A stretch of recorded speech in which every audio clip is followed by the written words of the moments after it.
ETF index mutual funds నేర్చుకుని stock మార్కెట్లో రాణించాలనుకుంటున్నారా? వెంటనే ఈ నెంబర్కి కాల్ చేయండి.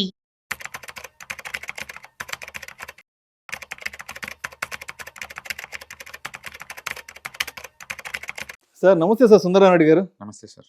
సుందరరామరెడ్డి గారు, వెండి గురించి ఇప్పుడే ఒక న్యూస్ చదివాను సార్. వెండి అనేది ప్రపంచంలోనే థర్డ్ బిగ్గెస్ట్ అసెట్ క్లాస్ అంటే సార్. అంటే ప్రపంచంలోనే ద బిగ్గెస్ట్ థర్డ్ అసెట్ అనేది సిల్వర్ అంట సార్. జస్ట్ ఒక ఫ్యూ ఇయర్స్ బ్యాక్ వరకు కూడా సిల్వర్ అంటే మనకు ఫస్ట్ గుర్తొచ్చేది ఇంట్లో సిల్వర్ ప్లేట్లు, దేవుడి దగ్గర పెట్టుకునే పూజా సామాగ్రి, ఏదైనా ఫంక్షన్స్ అప్పుడు రిటర్న్ గిఫ్ట్గా ఇచ్చేవాళ్ళం సిల్వర్, అంతవరకే. బట్ ఇవాళ సిల్వర్ గురించి ప్రపంచం మొత్తం డిస్కస్ చేస్తుంది. యావత్ ప్రపంచం మొత్తం దాని ఒక స్పెక్యులేటివ్ ప్రోడక్ట్గా చూస్తుంది. ఎందుకంటారు సిల్వర్ అనేది ఈరోజు ఈ రేంజ్కి వెళ్ళిపోయింది? అసలు అంటే ఇంతమందిని కన్ఫ్యూజ్ చేస్తుంది ఈ థర్డ్ బిగ్గెస్ట్ అసెట్ ఎందుకంటారు అసలు? రైట్.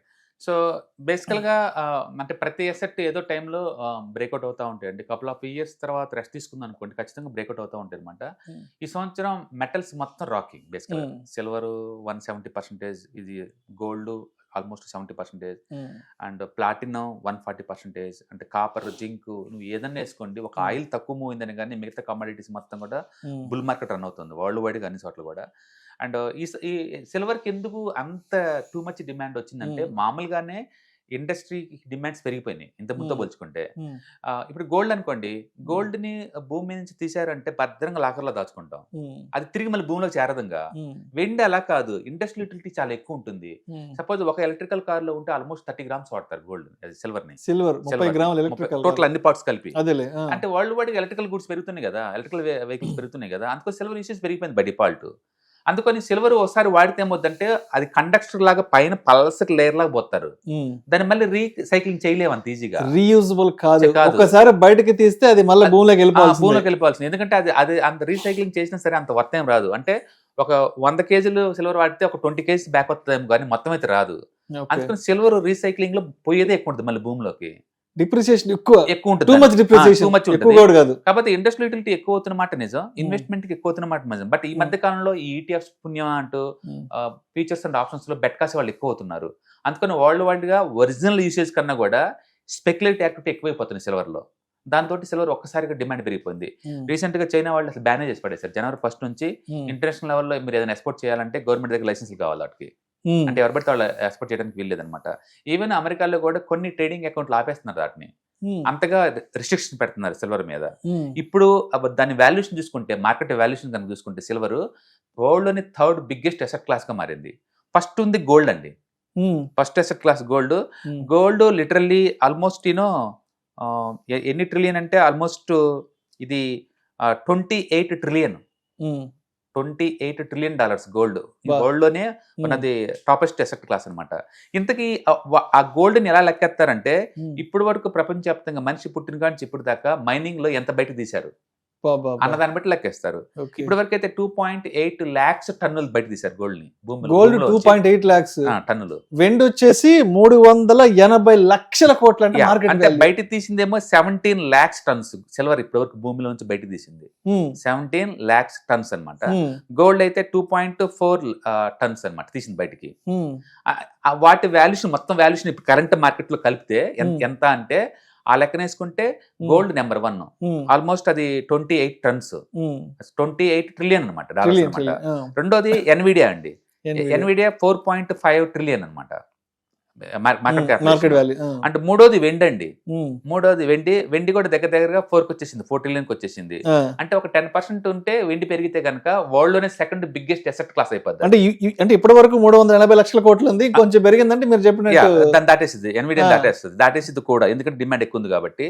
అంటే 4th one యాపిల్, అంటే 5th one అల్ఫాబెట్, తర్వాత మైక్రోసాఫ్ట్, తర్వాత అమెజాన్, తర్వాత బిట్ కాయిన్ అండి. బిట్ కాయిన్ మొత్తం కింద నెట్టేసుకుంటూ పోయింది, ఒకప్పుడు టాప్ లో ఉండేది.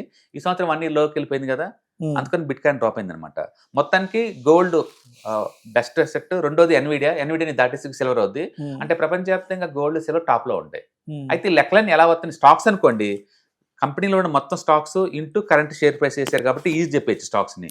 బట్ గోల్డ్ సిల్వర్ అలా కాదు, ప్రతి మైనింగ్ నుంచి మనం తీయాలి ఎంత తీసారు బయటకని. Wow. ప్రపంచవ్యాప్తంగా లెక్కలు అంత క్లియర్గా రావు కానీ బట్ యావరేజ్ లెక్కలు చూస్తే కనుక ఇప్పటి వరకు బయట తీసింది భూమిలో నుంచి మొత్తం అన్ని దేశాలు కలిపి గోల్డ్ అయితేనేమో 2.4 lakhs టన్స్ అండ్ సిల్వర్ అయితే 17 lakhs టన్స్ అనమాట. సో వాటి వాల్యూషన్ ఈ రోజు లెక్క ప్రకారం వేసుకుంటే వరల్డ్లోనే గోల్డ్ నెంబర్ 1, నెంబర్ 2 ఎన్విడియా ఉంది, నెంబర్ 3 సిల్వర్ ఉంది. సిల్వర్ థర్డ్ లో నెంబర్ 2కి వెళ్ళిపోయే ఛాన్స్ ఎక్కువ ఉంది. డిమాండ్ అలా నడుస్తుంది ప్రస్తుతానికి. కాకపోతే టూ మచ్ స్పెక్యులేటివ్ యాక్టివ్స్ నడుస్తున్నాయి సిల్వర్ లో. గోల్డ్ అయితే కొంచెం పర్లేదు. గోల్డ్ ఏంటంటే ఒకసారి భూమి నుంచి బయటకు వస్తే భద్రంగా తీసుకెళ్ళి లాకర్లో దాస్తాం, అది కాబట్టి దానికి వాల్యూ ఎక్కువ ఉంటుంది.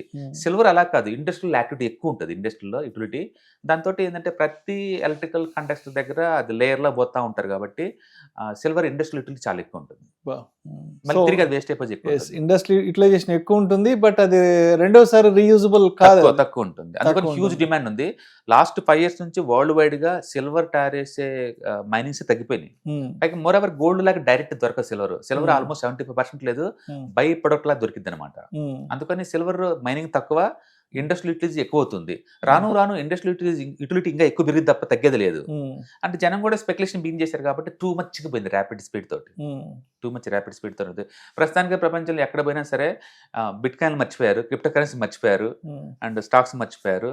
సిల్వర్ సిల్వర్ సిల్వర్ అంతే, అంతగా పరిగెడుతున్నారు అందరూ. అది ETF రూపంలో కొనుక్కోండి, మ్యూచువల్ ఫండ్ రూపంలో కొనుక్కోండి, లేకపోతే ఫ్యూచర్స్ ఆప్షన్స్ రూపంలో కొనుక్కోండి. ఫిజికల్గా అసలు లేవు ఆడ. అన్ని ప్రపంచంలో అన్ని చోట్ల స్టోరేజ్ మొత్తం ఖాళీ అయిపోయినాయి సిల్వర్ అన్ని. అందుకని కంట్రీలే బ్యాన్ చేస్తున్నాయి ఎక్స్పోర్ట్స్కి, అంటూ ఊహించుకోండి. ఇంకా కంట్రీలే బ్యాన్ చేసి పడేస్తున్నాయి. High end technology transfer easy చేసి ఈ రోజుల్లో ఒక వన్ ఆఫ్ ది ఓల్డెస్ట్ మెటల్ని బ్యాన్ లో పెడుతున్నాయి అంటే ఊహించుకోండి ఎంత భయపడుతున్నారు వాళ్ళు. వాళ్ళ దేశంలో షార్టేజ్ ఉంటే మిగతా ఏమి పోతాయో అని. ఎందుకంటే ఇండస్ట్రియల్ యూటిలిటీ బాగా పెరిగింది ఇంత ముందు పోల్చుకుంటే. బట్ ఈ రేంజ్ అయితే కాదు, ఖచ్చితంగా too much speculative actives run అవుతుంది. సో మొత్తానికి మీరు దీనికి ముందు వీడియోలో చెప్పినట్లు December 30 మంగళవారం నాడు డిసైడ్ అవుతుంది. అవును, ఫర్దర్ ముందుకు వెళ్తామా లేదా ఫర్దర్ సిల్వర్ జర్నీ అనేది కింద పడుతుందా లేదంటే పైకి లేచి వేగంగా పరిగెడుతుందా ఏంటనేది. అండ్ 2026కి ఇది ఇంకా జనవరి నుంచి అసలు సినిమా. అండ్ మొన్న కూడా ఒక ఆయన చెప్పాడు, ఇప్పటి వరకు నడిచింది ఇది ట్రైలర్ మాత్రమే, వేదాంత స్టీల్ సంబంధించి ఆయన చెప్పాడు. సో ఇప్పటి వరకు మీరు ట్రైలర్ చూసారు, బట్ ముందు పెద్ద సినిమా చూడబోతున్నారంటే కూడా ఆయన కూడా ఒక మాట చెప్పడం జరిగింది. మెటల్స్ చాలా పెద్దదండి, హ్యూజ్ డిమాండ్ ఉంటుంది ఫ్యూచర్ లో కూడా మెటల్స్ వరకు, ఏ రకం మెటల్ అయితే. కాబట్టి స్పిల్లర్ లో too much short term speculation నడుస్తుంది. వీళ్ళు ఏంటంటే ఎవరైనా గోల్డ్ కన్నా టూ మచ్ ఎప్పుడైతే మూవ్ అవుతుందో ఆ మూవ్ సస్టైన్ అవ్వదని చెప్పేసి షార్ట్ కొట్టే వాళ్ళు ఎక్కువ అయిపోయారు. ఆ షార్ట్ కవరింగ్ రావడం వల్ల ఇంకా స్పీడ్ గా పెరిగింది అనమాట. అండ్ ఎనహో ఈ రోజు మార్నింగ్ 10% పెరిగి మళ్ళీ డ్రాపింగ్ స్టార్ట్ అయింది కాబట్టి రేపు ఇంపార్టెంట్. రేపు కనుక మళ్ళీ పెరగడం స్టార్ట్ అయిందంటే ఇంకా కంటిన్యూ అవుతుంది పెరుగుడు. రేపు కనుక నిన్నటి హై దాటలేదంటే మాత్రం కింద పోయటం బీన్ అవుద్ది. మళ్ళీ కపుల్ ఆఫ్ మంత్స్ తర్వాత కానీ రికవర్ అయ్యి మళ్ళీ పైకి పోదు అనమాట. Sir January 10th, 11th educative webinar conduct చేయబోతున్నారు. సో ఈసారి ఎటువంటి కంటెంట్ తో ఆడియన్స్ ముందుకు రాబోతున్నారు, ఎటువంటి నాలెడ్జ్ షేరింగ్ చేయబోతున్నారు? ప్రతిసారి మనం మంత్లీ 2 times కండక్ట్ చేస్తూ ఉంటామండి ఆన్లైన్ వెబినార్స్. దీంట్లో మనకి ETFs, index funds, mutual funds అవంటే ఏంటి, వాటిని మనం ఎక్కడి నుంచి ట్రాక్ చేసుకోవచ్చు, అండ్ మీకు ట్రేడింగ్ అకౌంట్ అంటే ఏంటి, డిమాట్ అకౌంట్ అంటే ఏంటి, వాటిలో మనం ఎలా వీటిని చేసుకోవచ్చు, అలాగే CDSL లేదా NSDL వాటి నుంచి ఎలా ట్రాక్ చేసుకోవచ్చు, మీకు వీటన్నిటికీ మీకు ఐడియా జనరేట్ అవుతుంది అనమాట. చాలా మంది స్టాక్ మార్కెట్ అంటే ఎక్కడ బిగించేయాలి, ఎలా బై చేయాలి, ఎలా సెల్ చేయాలి, ఏట్లో చేసుకుంటే సేఫ్టీ ఎక్కువ వస్తుందని చెప్పేసి ఎంక్వైరీ చేస్తూ ఉంటారు. అలాంటి వాళ్ళకి ఏంటంటే ఈ ప్రోగ్రామ్ ఒక ఫౌండేషన్ లాగా వచ్చింది అనమాట. అందుకని మీరు ఆల్రెడీ ఎంతకంత నాలెడ్జ్ ఉన్నా, అస్సలు నాలెడ్జ్ ఏం లేకపోయినా మార్కెట్ గురించి, అంటే రిస్క్ లేకుండా ఈ మార్కెట్ ని హ్యాండిల్ చేయాలంటే మనకున్న ఆప్షన్ ఏంటంటే ETFs, ఇన్వెస్ట్మెంట్స్, మ్యూచువల్ ఫండ్స్ అనమాట. కాబట్టి మీరు స్టాక్ మార్కెట్ ని ఎక్స్ప్లోర్ చేయాలంటే మాత్రం ఒక స్టార్టింగ్ స్టెప్ గా, లేదా ఎక్స్పీరియన్స్ ఉన్న వాళ్ళకి కొంచెం అడిషనల్ మనీ మేక్ చేయడం కోసం ఈ ప్రోగ్రామ్ బాగా యూజ్ అవుతుంది అనమాట. Total 2 days program and 6 hours training దీంట్లో. అంటే January 10th, 11th 2 days లో కండక్ట్ చేస్తారు. ఎవరికైనా ఇంట్రెస్ట్ ఉంటే కింద నెంబర్ స్క్రోల్ అవుతున్న నెంబర్ కి పింక్ చేసుకుంటే సీట్ కన్ఫర్మ్ చేస్తారు అనమాట. Thank you sir, thank you so much Sundara Reddy గారు. రైట్.